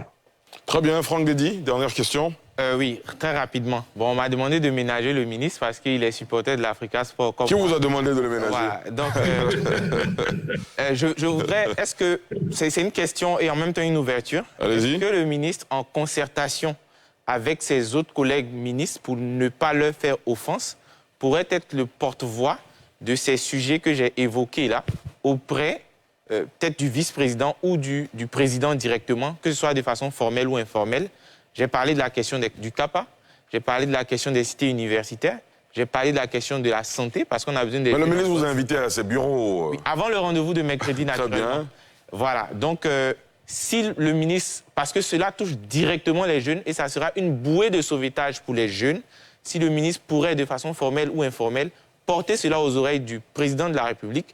Je pense que le président de la République a toujours mis en avant les jeunes. Il s'est toujours présenté comme celui-là qui règle les problèmes lorsqu'ils lui sont portés à ses oreilles. Et je reste convaincu que ces problèmes-là n'ont pas encore obtenu solution parce que le président peut-être ne le sait pas. Donc peut-être le ministre pourrait aider à cela. Monsieur le ministre, très rapidement, on termine avec ça. Mais je peux vous rassurer, je le fais au quotidien, peut-être de façon discrète, parce que je me positionne aussi comme l'avocat des jeunes auprès du président, auprès du Premier ministre, auprès de mes collègues membres du gouvernement. Et pour être très concret, par exemple, vous savez, il y a des jeunes, des agents donc CMU, donc du ministère de la Santé, si vous suivez un peu l'actualité, qui se plaignent de leur statut, etc. Je les ai reçus au bureau. Je les ai reçus au bureau pour bien comprendre le problème qu'ils posent. Et je me suis proposé d'être donc l'interface entre eux et le ministère des Sports. Et je compte donc parler avec mon collègue, le ministère de la Santé, parler avec mon collègue pour que ces jeunes soient reçus. Tous les jours, nous le faisons quand nous sommes saisis. Donc, ce que je vous demande aussi, mercredi, au cours donc, de l'audience que je vais vous accorder, n'hésitez pas à ramener à mon niveau toutes ces questions-là et on regardera ensemble les pistes à explorer. Tout ce que nous pouvons faire, d'ailleurs, c'est ma conclusion. L'année de la jeunesse, ce n'est pas seulement les actions du gouvernement en faveur des jeunes. L'année de la jeunesse, c'est la mobilisation de tous, médias, experts, collectivités territoriales. L'année de la jeunesse, c'est aussi ce que vous faites. Ne serait-ce que porter la cause des jeunes, certains problèmes des jeunes, etc., pour les faire connaître là où ça doit être connu et en vue donc de leur règlement. Donc, je souhaite, donc, en guise de conclusion, que cette année, nous nous mobilisions tous au-delà de toute polémique. Et qu'aujourd'hui, on se dise que le gouvernement travaille dans une logique totalement transparente. S'il y a des questions qui n'ont pas été suffisamment élucidées à votre niveau, nous sommes à votre disposition pour vous mettre. Il n'y a rien à cacher. Il n'y a vraiment rien. Toutes les initiatives seront connues, mesurables. Tous les ministères ont leur contribution qui sera connue. On saura exactement qui doit faire quoi, comment il doit le faire, etc. Donc, je souhaite, Ali, que de par votre émission, ça soit un appel lancé à tout le monde. Absolument. Que cette année de la jeunesse, pas seulement les initiatives du gouvernement, mais tout ce que nous pouvons faire pour faire avancer de façon significative la situation des jeunes, la cause des jeunes. Nous sommes preneurs, donc, à recevoir toutes les propositions. Nous également. Merci beaucoup, Monsieur le Ministre, d'avoir accepté de participer à cette émission depuis Daloa, où vous vous retrouvez pour des raisons évidemment privées. Merci en tout cas d'avoir répondu à toutes ces questions. L'Africa Sport en deuxième division, mais je promets que nous allons passer en première division. Oh non, ça n'arrivera pas. Monsieur le Ministre, ça ne risque pas d'arriver de sitôt, je peux vous le promettre. Excellente soirée et on vous retrouve très bientôt. Merci beaucoup. Messieurs, tout dernier sujet de cette émission, nous allons évoquer la situation de l'Afrique dans ce contexte de mondialisation. Nous allons inviter sur ce plateau un écrivain à succès. Il a écrit Nécropolitique, critique de la raison nègre, de la post-colonie, brutalisme, la communauté nègre, sortir de la grande nuit, politique de l'inimité. Je vous prie de recevoir avec nous en plateau à présent M. Achille Mbembe, historien, politologue et enseignant universitaire camerounais, qui nous fait l'honneur de sa présence ce soir à nos côtés. Achille Mbembe va nous donner sa position, évidemment, sur les récentes tensions qu'il y a eu dans certaines capitales africaines, notamment avec la France et tout ce qui se passe dans cette région du pays, de notre continent plutôt. Achille Mbembe qui va nous rejoindre dans les instants qui suivent. Achille Mbembe, bonsoir. Bonsoir. Merci d'avoir accepté notre invitation. Mais c'est moi qui vous remercie. Vous êtes de passage en Côte d'Ivoire et nous sommes très heureux de vous retrouver sur ce plateau. Heureux d'être à Abidjan. Absolument. Alors tout de suite, première question cash. Vous avez suivi évidemment le développement de l'actualité ouest-africaine ces derniers mois, j'ai envie de dire, avec une montée en puissance d'un sentiment, dit-on, anti-français. De loin, vous qui êtes par exemple l'architecte du sommet France-Afrique de Montpellier, comment vous réagissez à ces questions, à ces mutations qui s'opèrent sur notre continent, précisément dans cette zone ouest-africaine? Écoutez, je vais vous dire ce que je crois, moi. Et je vais le faire d'une façon tout à fait contre-intuitive. La relation entre la France et en particulier ses anciennes colonies, elle est marquée au fer d'innombrables contradictions. Certaines de ces contradictions ont atteint un point de rupture. Il est très difficile de le nier. On les connaît, en gros, ces contradictions. Et il faut en sortir, d'une façon ou d'une autre. Mais je pense que, et c'est là la dimension contre-intuitive de ce que je voudrais partager avec vous, je pense que cette relation demeure potentiellement générative. Je pense sincèrement que, dans tous les cas, elle est beaucoup plus compliquée, beaucoup plus ambiguë que beaucoup de critiques ne le laissent penser. Je pense aussi qu'il est très difficile pour qui que ce soit de se lever aujourd'hui et de déclarer illico que cette relation n'aura servi à rien. C'est très difficile de le dire. On l'entend beaucoup, hein, chez beaucoup d'observateurs, chez beaucoup d'intellectuels. On se dit, non, finalement... Je vous dis ce que je crois. C'est cela. Je ne réponds pas de ce que d'autres pensent. Je pense profondément, et je ne suis pas le seul d'ailleurs, qu'il est très difficile de dire que cette relation, elle ne sert plus à rien. Et je pense que, étant donné ce que je viens de vous dire, en tout cas, moi, ce qui m'intéresse, et ce qui intéresse beaucoup d'autres, c'est de voir dans quelle mesure est-ce qu'on peut se donner la possibilité de faire encore ensemble quelque chose qui vaille. Quelque chose qui vaille parce que cela a du sens. Faire quelque chose ensemble à un moment où très peu s'en rendent compte, la France, en réalité, ne dispose plus des ressources morales, intellectuelles, militaires, économiques, financières, qui lui permettaient, il n'y a pas si longtemps que cela, d'exercer sur une partie du continent la sorte d'hégémonie à laquelle on était plus ou moins habitué. Êtes-vous en train de dire que les rapports de force ont changé? Mais bien évidemment, les rapports de force ont changé. Et beaucoup d'entre nous éprouvent énormément de peine à s'en rendre compte. Et c'est ça, je pense, une des dimensions de, disons, l'hystérie actuelle. Et il faut sortir de cette hystérie et se reposer la question de savoir est-ce que nous avons quelque chose à faire ensemble pour réparer ce monde qui est... Est-ce que cet exercice ne devrait plutôt pas être fait par la France, par exemple? Mais non, c'est affaire à deux. Un tango, ça se danse à deux. Parce que ce que les Africains, qu'on a entendu ces derniers mois, ces dernières années, ont dit essentiellement, on ne veut plus accepter ce paternalisme, cette condescendance. Et vu que la victime, ou du moins le plus grand coupable, c'est la France, peut-être que... Moi, j'ai grandi au Cameroun. J'ai grandi dans une famille qui a payé un prix très élevé pour l'indépendance du pays. Un prix qui, au fond, n'a pas été reconnu. Mais ça, on le sait. Ce que je veux dire, c'est que j'ai grandi dans un milieu où on ne se conçoit pas comme une victime. On se conçoit comme acteur. Et je pense que nous devons nous positionner, les Africains, ou en tout cas ceux qu'ils veulent, comme acteurs dans, disons, la relation que nous voulons entretenir avec toutes les puissances du monde. La France étant une de ces puissances. C'est ainsi que je conçois cela. Et donc, vous ne m'entendrez pas me positionner comme victime de je ne sais pas qui.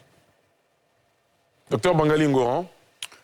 Oui, je pense que l'Afrique est un peu rentrée dans la mondialisation par un acte de violence majeur. C'est la mondialisation contemporaine au travers de la traite négrière qui a été succédée par la colonisation. Donc, elle s'est retrouvée dans un rôle taillé sur mesure par d'autres qu'elle devait camper. Et elle est restée, je dirais, cantonnée dans ce rôle jusqu'à ce qu'elle atteigne un stade de maturité intellectuelle, une maturité politique, pour se rendre compte qu'elle était dans le fait, qu'il fallait changer cette relation. Mais le changement qu'elle veut est un changement en termes de rupture, pas en termes de réforme, pas en termes de reconversion. Et donc, il y a cette part de rejet du lien, un rejet choisi, des liens anciens, de la nature des liens anciens notamment qui lient l'Afrique au bloc occidental en général. Hein, parce qu'aujourd'hui, quand on regarde ce qui se passe en Ukraine, la prise de position des Africains, au-delà même de l'identité française, ce qui est ciblé, de manière générale, c'est le bloc occidental, auquel on associe une histoire douloureuse, auquel on associe un bout de chemin qui a été difficilement ressenti. Et on veut se tourner vers d'autres ailleurs, ou en tout cas vers d'autres espaces. Et donc, l'élément important, essentiel, qui fait aujourd'hui que ce dialogue est difficile, c'est qu'on a d'un côté le bloc occidental et la France, à minima, qui identifient l'Afrique comme son avenir. Et en face, on a l'Afrique qui ne veut plus rien avoir avec justement ce bloc occidental et particulièrement... En face, on a une partie de l'Afrique ou on a l'Afrique en général qui ne veut plus rien avoir? Je pense que pour le moment, toutes les voix qui s'élèvent, je parle de l'Afrique francophone. Parce que l'Afrique francophone, justement, c'est elle qui a été confrontée à cette part d'histoire douloureuse. Il y a eu un dépassement quand même de l'Afrique non francophone parce qu'ils ont eu le temps, à travers, disons, les formes d'indépendance qui les ont portés là où ils sont aujourd'hui, de pouvoir liquider ce contentieux-là. Donc, il s'agit essentiellement de l'Afrique francophone qui, aujourd'hui, en tout cas à travers les voix, c'est vrai qu'il y a une voix intellectuelle qui s'élève, qui est un peu plus mesurée, mais les voix qu'on a l'habitude d'entendre, ce sont les voix activistes qui ont un positionnement un peu plus extrémiste et qui vont dans le sens plutôt d'une rupture plutôt que de, disons, une reconfiguration ou en tout cas une réforme de la relation. Très bien. Arthur Manga? Je pense qu'il ne faut pas mépriser les gens. Comment ça mépriser? Personne n'a méprisé personne. Quand j'entends les voix ne veulent pas, c'est-à-dire nous autres qui disons on peut construire quelque chose, nous ne sommes pas des voix. Personne n'a dit que vous n'étiez pas des voix. Quand on dit que les voix, en ce moment, il faut tenir compte de nos voix. Parce que moi, j'étais à Montpellier avec 3000 personnes dans la salle. Donc, il y a au moins 3000 voix qui sont venues pour discuter de l'avenir de l'Afrique. Et donc, je ne conçois pas qu'on me dise qu'on ne veuille pas. Que des gens ne veuillent pas, je peux le comprendre. Oui, mais de là, le généraliser. Je pense que c'est ça la substance de son propos. Non, vous l'avez bien demandé, il a répété. J'ai précisé des activistes. Oui, une partie, c'est évidemment pas tous les Africains qui pensent de la même manière. Je vais donner un exemple très clair. Bien sûr. Allez-y. Au Niger, oui. Le Parlement nigérien, le Parlement représentant du peuple nigérien, vote pour qu'on déplace Barkhane au Niger. Et un monsieur rassemble 300 personnes. On estime que ce monsieur qui a rassemblé 300 personnes, il est plus important que le Parlement nigérien qui a voté. Arthur Manga, c'est la guerre de la communication, de la propagande. Voilà, donc je vais dire simplement que l'Afrique, on est tous d'accord. Et c'est pour ça que c'était ça l'intérêt de Montpellier. C'était ça l'intérêt de l'offre que Macron a fait, de dire on est tous d'accord qu'il y a des choses qui ne vont pas. Qu'est-ce qu'on fait pour que ça aille mieux? Moi, je pense que c'est ça la question. On ne peut pas venir dire aujourd'hui, rien que par les diasporas, rien que par nos langues, rien que par la mondialisation, on aura... Aujourd'hui, il n'y a pas une partie du monde, même la Corée du Nord, a des relations forcément. Ce monde interpénétré nous oblige à vivre ensemble, nous oblige à vivre dans une communauté terrestre, en quelque sorte. Et ça, c'est un fait. Et quand on discute de ce qu'on puisse faire ensemble, de ce qu'on puisse changer ensemble, c'est ça la problématique aujourd'hui. Et dans cette problématique, on est, à mon avis, il y a des choses quand même qui avancent. Il y a des choses qui avancent. La Côte d'Ivoire s'apprête à recevoir une partie des œuvres qui ont été pillées. Il y a des réflexions qui sont faites sur notre monnaie. Il y a des réflexions qui sont faites sur les présences militaires. Donc il y a tout un mouvement qui est en train de se faire, qui peut-être n'arrive pas encore à destination, je peux le comprendre, mais qui est en mouvement. Et on ne peut pas accepter de dire que, parce que quelques gens disent qu'ils ne veulent pas, l'Afrique ne le veut pas. L'Afrique n'a jamais dit qu'elle ne le veut pas. D'ailleurs, nous sommes Africains. Nous qui disons que nous voulons rediscuter, on n'acceptera pas ce mépris. Alain Wakili. Oui, tout à l'heure, vous avez parlé d'une ONG que nous avons créée, la Société civile, l'africanisme, justement pour refuser que certains activistes se proclament comme les porte-parole de l'Afrique. Il a parlé d'activistes et il semble les présenter comme les porte-parole de l'Afrique. Qu'est-ce qu'il est légitime comme porte-parole de l'Afrique? Qui sont-ils? Peut-être hein, la grande audience qu'ils ont eue sur les réseaux sociaux, dans les médias et en passe. On assimile souvent l'audience à une sorte de légitimité aussi. Si l'on part à une élection, peuvent-ils la gagner? Ils font beaucoup de bruit. Dans leur pays, dans les lieux où ils sont, partout où ils sont, si nous partons à des élections, ils ne les gagneront pas. Sur quelle base ils sont légitimes et prétendent-ils parler de l'Afrique, refusant les voix contraires et disant qu'ils sont la majorité? Nous avons créé cette structure pour dire non, il y a des voix africaines qui pensent différemment et que leur pensée n'est pas forcément majoritaire, que la majorité, c'est dans les urnes. Ils ne peuvent pas s'ériger en porte-parole de l'Afrique. C'est une parole de l'Afrique, ça fait partie des voix de l'Afrique, mais ce n'est pas la parole de l'Afrique. Il y a combien de pays africains? D'ailleurs, même on parle de l'Afrique. Est-ce que l'Afrique existe? Il y a autant de pays que d'Afrique. Il y a des Afriques. Il n'y a pas une seule Afrique. Très bien. Nous avons combien de passeports? Une cinquantaine. Nous avons combien de monnaies? Le franc CFA qui est décrit. Mais on devrait le saluer. Lorsqu'on enlève le franc CFA, on aura 50 monnaies. Chaque pays a sa monnaie. L'Afrique est-elle fière de ça? Et c'est ça qu'on doit promouvoir? Chaque pays a un passeport, chaque pays a un drapeau. Oh, l'Afrique n'existe pas. Il y a des pays africains qui existent. L'Afrique est un continent bordé de terre, de mer ou autre. Mais l'Afrique, en tant qu'identité politique, elle n'existe pas. C'est ça. C'est pour ça qu'il faut se battre.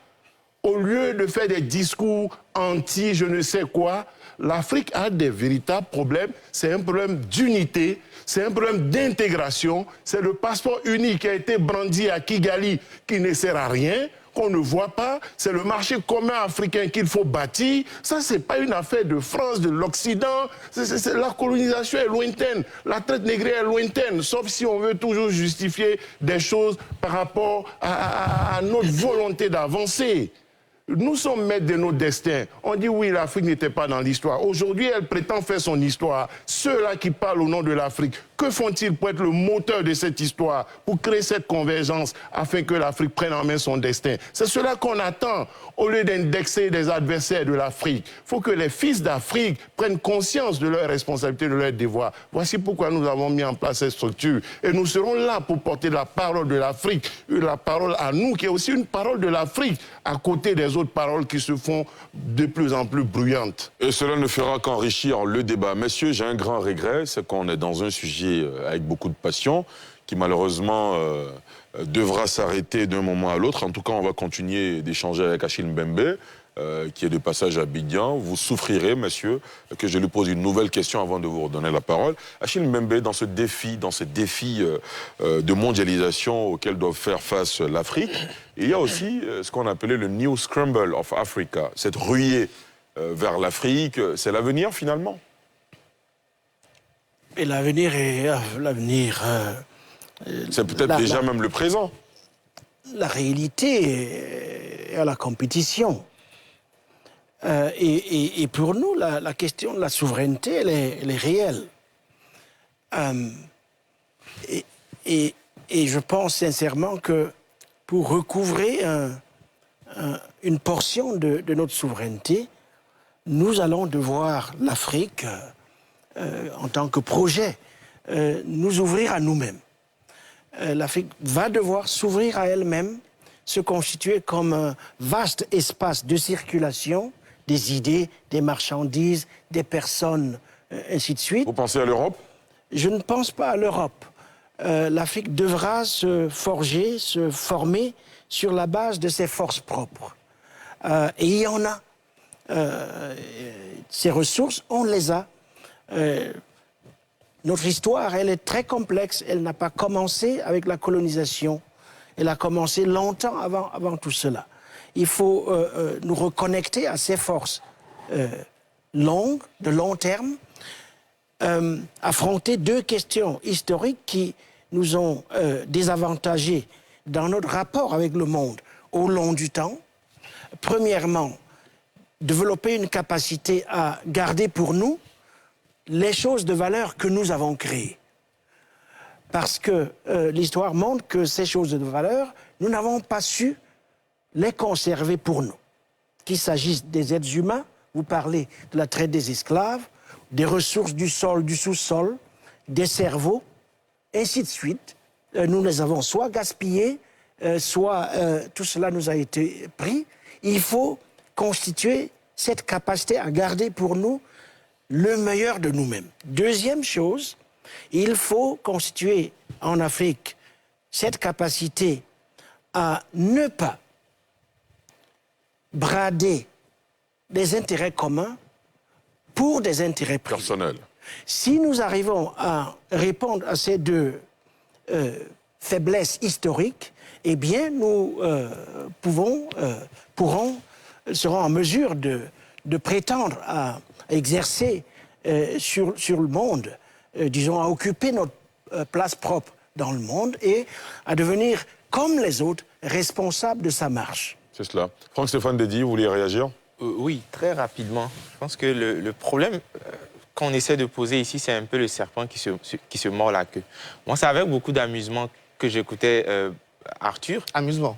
Oui. T'es sérieux, là? S'il vous plaît. Il disait, non, s'il vous plaît. Pas péjoratif. Non, mais je viens, Arthur, c'est ce que je suis en train de faire. Non, bon, non, Arthur Manga l'apprécie pas, on va retirer le mot tout simplement. Ouais. Soit dit.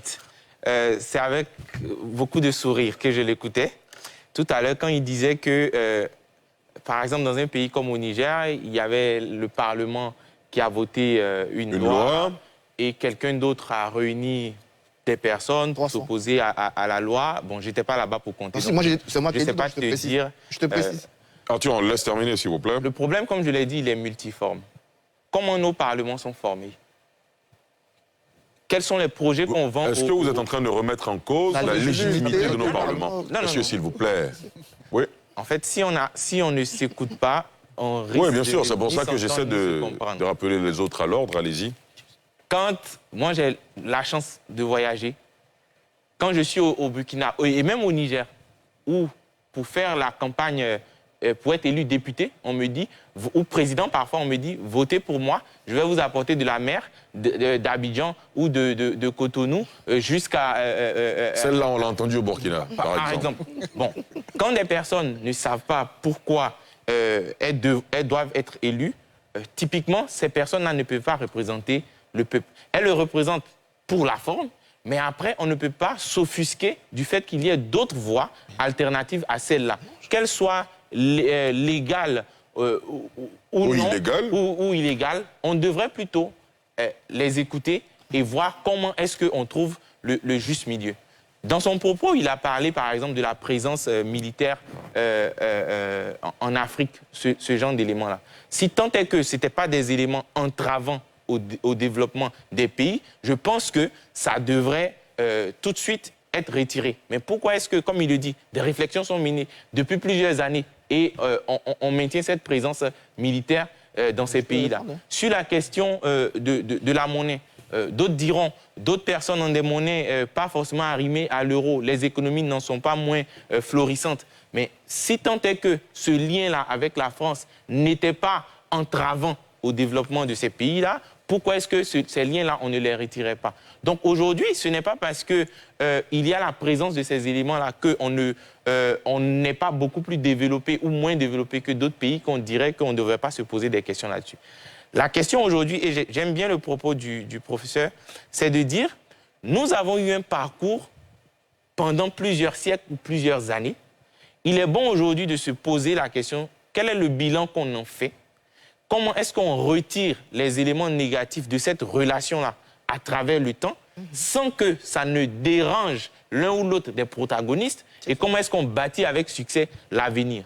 Le problème de l'Afrique francophone en griffe avec la France, c'est que ces éléments qui sont entravants, visiblement, ne sont pas de l'assentiment de la grande-mère France à les retirer. C'est là où ça se cristallise. Et tout de suite, lorsque les antagonistes sont montés, on a tout de suite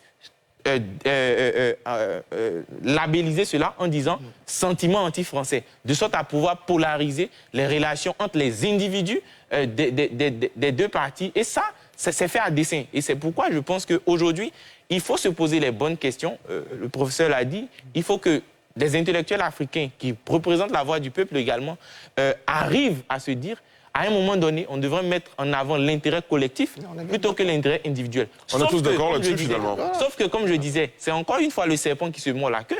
Ces individus-là, pour qu'ils pensent tel, il faut que parfois, ils ne soient pas sponsorisés par quelqu'un derrière qui, en général, est la France qui les porte au pouvoir pour servir ses intérêts. Donc, on a un secte... Ça c'est une légende, finalement... On a un secte infernal. Moi, quand j'entends ça, j'ai bien l'impression que, finalement...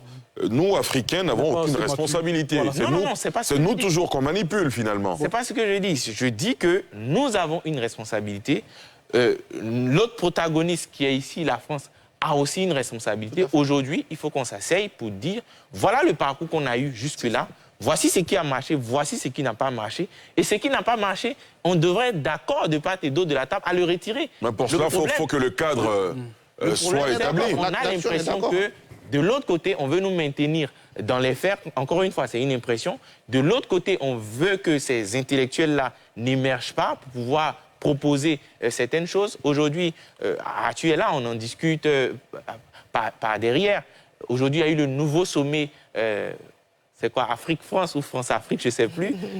C'est quoi l'avenir? Aujourd'hui, il y a pas mal d'initiatives, je pense qu'on en parle régulièrement, mais derrière, il faut que cela puisse se traduire en actions concrètes, déjà au niveau des représentants des États. D'accord. Parce que la société civile pourra faire ce qu'elle fait, mais tant que les gens ne se sont pas mis en accord là-dessus, parce que moi, par exemple, il y a une gymnastique que j'ai eue qui m'a fait sourire. Bon, c'est vrai qu'Arthur n'aime pas quand je souris, mais il y a une gymnastique qui m'a fait sourire.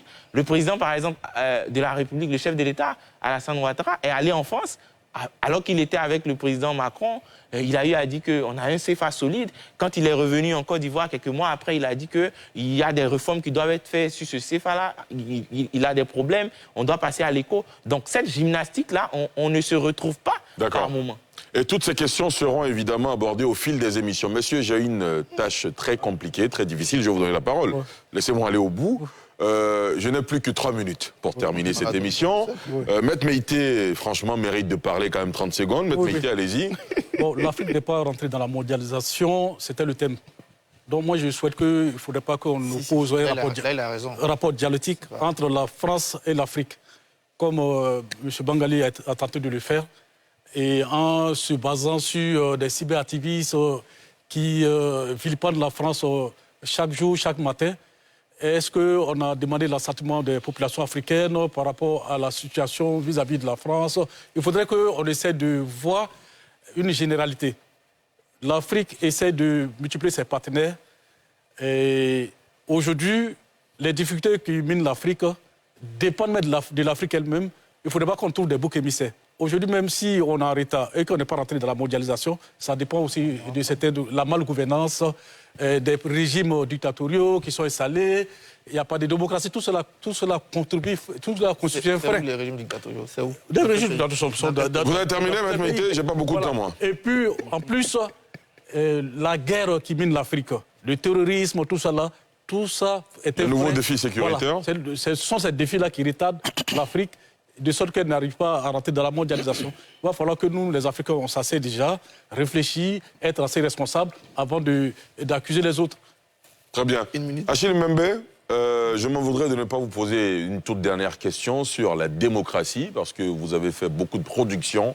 Vous revenez sur le Conseil de démocratie. Le nom m'échappe, mais il me revient qu'un intellectuel de l'Afrique du Centre disait que la démocratie, c'est un régime pour les pays en fin de cycle, qui ont traversé le développement et aujourd'hui qui sont en mesure, qui ont la culture nécessaire pour appliquer la démocratie. Regard rapidement là-dessus? Non, je ne suis pas d'accord avec lui ou avec elle. Je ne sais pas quel est. C'est un homme, c'est le nom qui m'échappe, oui. Je ne suis pas d'accord avec lui. Évidemment, le régime démocratique, libéral en particulier, est en crise à peu près partout. Il faut le réinventer. Et en Afrique, nous disposons de pratiquement tous les éléments qui pourraient servir à réinventer la démocratie. Quoi comme élément matériellement, par exemple? Notre manière d'habiter la terre, de nous relier au vivant, de le réparer, de le soigner.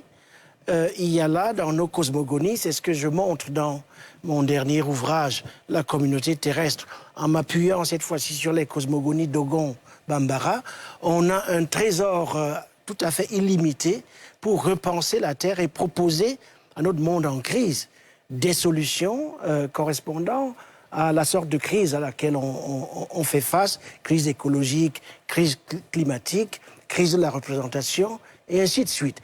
Il est possible de le faire, mais à condition de rééquilibrer au sein de nos sociétés les rapports entre le pouvoir et la société.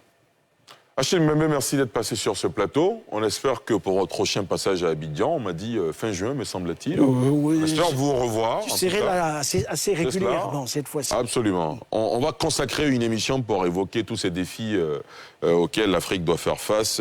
Merci infiniment à vous, Dr Bangali Ngoran, Franck Stéphane Dedi, Achille Mbembe, Alafé Wakili, Maître Youssouf Meïté, Arthur Bangai, qui a envie d'en placer une. La SEC d'Abidjan. Un carton jaune, effectivement. On peut accorder un carton très vert à la la SEC d'Abidjan. Aujourd'hui pour les demi-finales. Exactement. La SEC mérite, il n'y a pas de carton ce soir, mais rien que pour la SEC, ce carton vert. Félicitations à la SEC d'Abidjan, le meilleur club de la Côte d'Ivoire. J'insiste là-dessus. Merci à vous, messieurs. Merci à vous, chers téléspectateurs et internautes. Je vous souhaite de passer une excellente soirée sur la nouvelle chaîne ivoirienne. Rendez-vous dimanche prochain.